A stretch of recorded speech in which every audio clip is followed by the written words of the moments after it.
Hello friends, नमस्ते। मैं निधि सिंह आप लोगों का निधि टीचिंग एकेडमी यूट्यूब चैनल से स्वागत करती हूँ। जैसा कि फ्रेंड्स, आज मैं आप लोगों को अलंकार पढ़ाऊंगी। अलंकार क्या होते हैं, अलंकार किसे कहते हैं, अलंकार कितने प्रकार के होते हैं, ये सब कुछ मैं आपको इस वीडियो के माध्यम से प्रोवाइड कराऊंगी। वो भी एक शॉर्ट ट्रिक में। यदि आप वो ट्रिक पूरी समझ लीजिएगा तो बस 5 मिनट लगेगा आपको पूरा अलंकार समझने में। अलंकार फुल डिटेल में बाद में पढ़ाएंगे, पहले आपको 5 मिनट के अंदर वो पूरी ट्रिक समझा देंगे कि आप अलंकार कैसे जल्दी से याद कर सकते हैं। आप 9 से लेकर के वनडे एग्जाम जितने होते हैं उन सभी भी एग्जामों में ये वीडियो देख के जा सकते हैं, जहां जहां आपके हिंदी के पोर्शन में अलंकार पूछे जाते होंगे। पूरी वीडियो देखिएगा, बीच में स्किप मत करिएगा, ताकि अलंकार से बनने वाले जो क्वेश्चन आपके हों वो कभी गलत ना हो। अब हम देखते हैं अलंकार क्या होता है। तो काव्य की शोभा बढ़ाने वाले तत्व को ही हम क्या कहते हैं, अलंकार कहते हैं। ये अलंकार का परिभाषा है अलंकार की। फिर अलंकार शब्द बना कैसे, ये देखते हैं। तो अलंकार दो शब्दों से मिलके बना है। पहला क्या है, अलम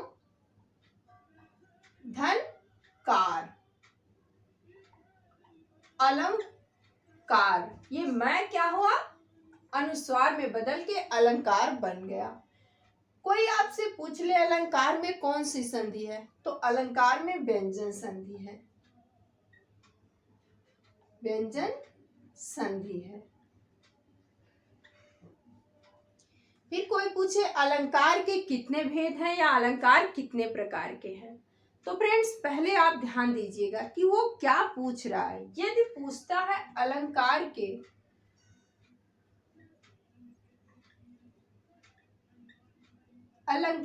के मुख्य भेद, मुख्य भेद, तो हम क्या लिखेंगे, मुख्य भेद पूछेगा तो दो ही है, एक शब्दालंकार और दूसरा अर्थालंकार। शब्दा अलंकार और दूसरा अर्था अलंकार। और यदि आपसे पेपर में पूछ लिया कि कुल भेद बताइए, तो कुल भेद पूछेगा यदि, तो हम क्या करेंगे, तीनों को लिखेंगे। क्या लिखेंगे, शब्दालंकार,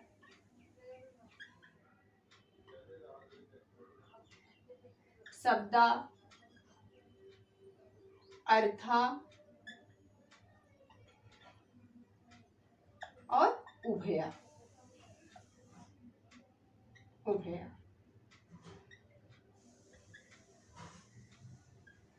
उभया उतना समझ लेना फ्रेंड्स।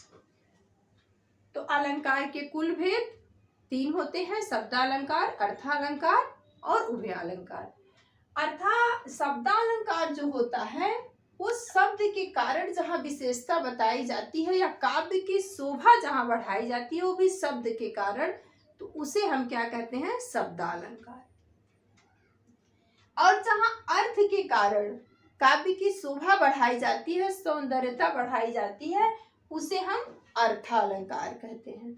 और उभयालंकार क्या है, जहाँ शब्द और अर्थ दोनों को जोड़ के सौंदर्यता बढ़ाई जाए या काव्य की शोभा बढ़ाई जाए, वो कौन सा अलंकार है, तो वो उभयालंकार होता है। अब हम जानेंगे शब्दालंकार क्या। शब्दालंकार जैसे हम शब्दों में एक दूसरे से जो बातचीत करते हैं, इधर आओ उधर चलो, यही क्या होता है, शब्दालंकार। अर्थालंकार क्या होता है, जो विशेष अर्थ होता है, जैसे आंखों का तारा, ईद का चांद, ये क्या है, ये एक विशेष तरह से अर्थ हमें दे रहे हैं, तो इसीलिए हम इन्हें क्या कहे, अर्थालंकार, जहां विशेष अर्थ निकले। और जो उभयालंकार होता है वो अलंकार होता है, जैसे लोकोक्ति होती हैं, कहावतें होते हैं, गांव में मुहावरे वगैरह होते हैं, ये क्या होते हैं, यही हमारे उभयालंकार होते हैं। जैसे क्या बोलते, बंदर क्या जाने अदरक का स्वाद, ये जो मुहावरे हम यूज करते हैं यही हमारे उभयालंकार के अंतर्गत आते हैं। अब हम जानेंगे शब्दालंकार कितने प्रकार के होते हैं, अर्थालंकार कितने प्रकार के होते हैं और उभयालंकार कितने प्रकार के होते हैं। तो फ्रेंड्स, आज इस वीडियो में हम सिर्फ आपको शब्दालंकार पढ़ाएंगे। फिर जो वीडियो का पार्ट 2 होगा उसमें हम आपको अर्थालंकार और उभयालंकार दोनों एक में ही पढ़ा देंगे। शब्दालंकार पूरे 5 प्रकार का होता है। कितने प्रकार का? 5 प्रकार का। अर्थालंकार 10 प्रकार का होता है, 10 प्रकार का। उभयालंकार 2 प्रकार के होते हैं। कितने प्रकार के? 2 प्रकार के। इतना फ्रेंड्स आप समझ गए होंगे। अब हम देखते हैं शब्दालंकार। शब्दालंकार कुल कितने प्रकार हैं? तो 5 प्रकार के होते हैं। इसमें भी यदि आपसे पूछ ले कि शब्दालंकार के मुख्य कितने प्रकार के हैं, मुख्य पूछेगा तो सिर्फ ये तीनों माने जाएंगे। कौन? ये तीनों। और यदि पूछ लिया कुल कितने प्रकार हैं शब्दालंकार के, कुल प्रकार बताओ, तो कुल पूछेगा तो ये 5 माने जाएंगे। कितने माने जाएंगे? ये 5 माने जाएंगे। अब फ्रेंड्स इतना समझ में आपको आ गया होगा क्योंकि एक एक नंबर के क्वेश्चन कभी कभी इधर से पूछ लिए जाते हैं। अब हम एक शॉर्ट ट्रिक के थ्रू आपको समझाते हैं कि आप इन अलंकारों को कैसे आसानी से याद कर सकते हैं। अनुप्रास अलंकार में आप इतना समझो, आवृत्ति।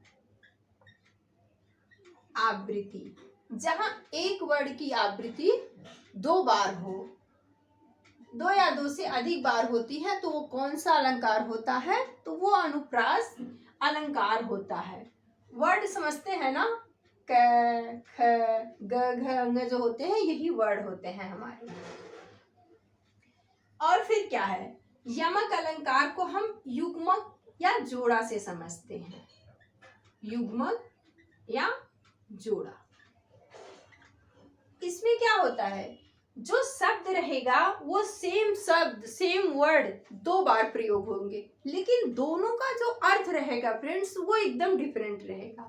जैसे कनक कनकते 100 गुनी सुने हैं ना आप, ये वाला दोहा। इसमें क्या है? एक कनक का मतलब सोना बताया गया और दूसरे कनक का मतलब धतूरा बताया गया। मतलब दोनों का जो मतलब वो बिल्कुल डिफरेंट है, लेकिन वर्ड सेम है उसके, और जो भी है 1 से 2 बार जो आवृत्ति हुई है सब कुछ सेम है, फिर भी दोनों का क्या है? अर्थ अलग अलग हो। वो कौन से अलंकार होते हैं?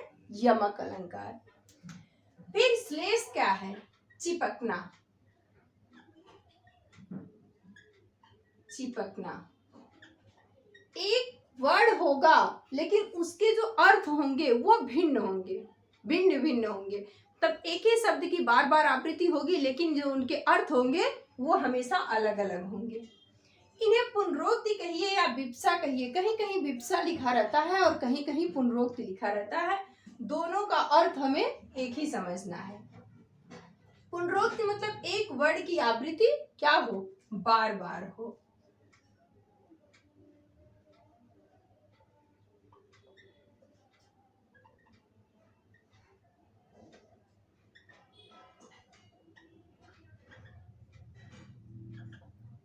इतना समझा होगा। पुनरोक्ति मतलब पुनः। वक्रोक्ति मतलब होता है टेढ़ा। टेढ़ा जैसे हम कहें कुछ और आपसे और आप समझे कुछ और, वही क्या होती है? वक्रोक्ति अलंकार होती है। इसीलिए वक्रोक्ति का मतलब ही आप टेढ़ा समझें कि मतलब हम कहें कुछ और, सामने वाला हमारा समझे कुछ और। ये 5 ही अलंकार आपको एक झटके में याद हो जाएगा फ्रेंड्स। बस आप इतना ही समझने का कोशिश करिए। बट यदि ये आपको भूल गया तो अलंकार भूल जाएंगे, बट इतना याद है तो आपको अलंकार अच्छे से याद हो जाएंगे। अब इन्हीं ही हम डिटेल में पढ़ते हैं, इनकी परिभाषा के साथ और इनके पूरे एग्जाम्पल के साथ। पहले आप इन्हें नोट कर लीजिए। कि अलंकार क्या है, शब्द अलंकार के कितने प्रकार हैं, अर्थ अलंकार क्या है, ये सब कुछ नोट करिए, फिर मैं आपको इनको फुल डिटेल में पढ़ाती हूँ। अब हम शब्द अलंकार के जो 5 भाग थे उनमें से सिर्फ 3 को ही डिस्कस करेंगे, क्योंकि जो वो 2 हैं वो कभी पूछे नहीं गए हैं।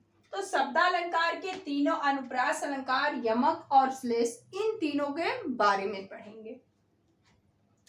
अनुप्रास अलंकार क्या कहता है? अनुप्रास अलंकार जहां एक ही वर्ड बार बार आए। वर्ड समझते हैं ना आप लोग, जो क ख ग होता है, क ख ग या च छ, यदि एक एक यही क्या कहते हैं, बार बार आए, एक ही वर्ड बार बार आए। और जो शब्द होते हैं, जैसे खग लिख दो,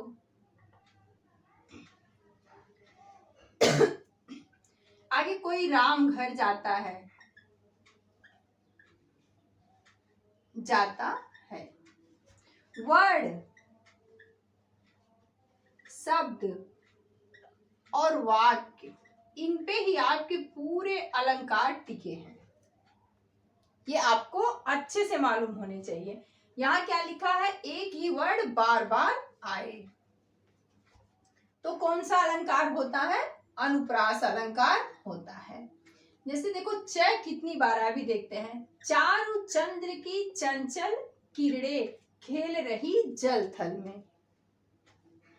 चारु में भी च आया, चंद्र में भी च है, चंचल में भी 2 बार च है, तो वही लिखा है एक ही वर्ड क्या हो, बार बार आए, वो कौन सा अलंकार है? तो वो अनुप्रास अलंकार है। यही एग्जाम्पल नहीं, कहीं पे भी च ही नहीं, कोई भी वर्णमाला के अक्षर हो वो कई बार आए हो तो वहां अनुप्रास अलंकार होगा।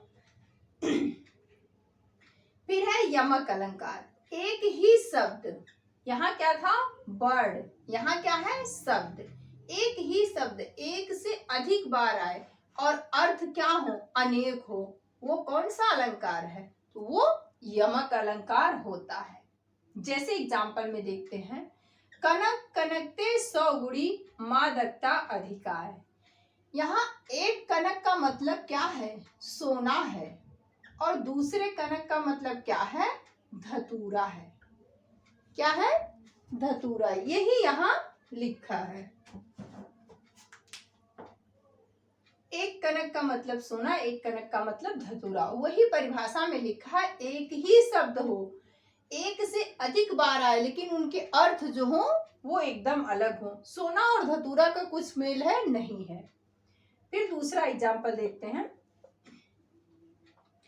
लिखा है हमने, काली घटा का घमंड घटा। काली घटा, घटा मतलब क्या है, बादल, क्या है, बादल, काली काले बादल का, घमंड घटा, घटा मतलब क्या है, कम हुआ, क्या हुआ, कम हुआ।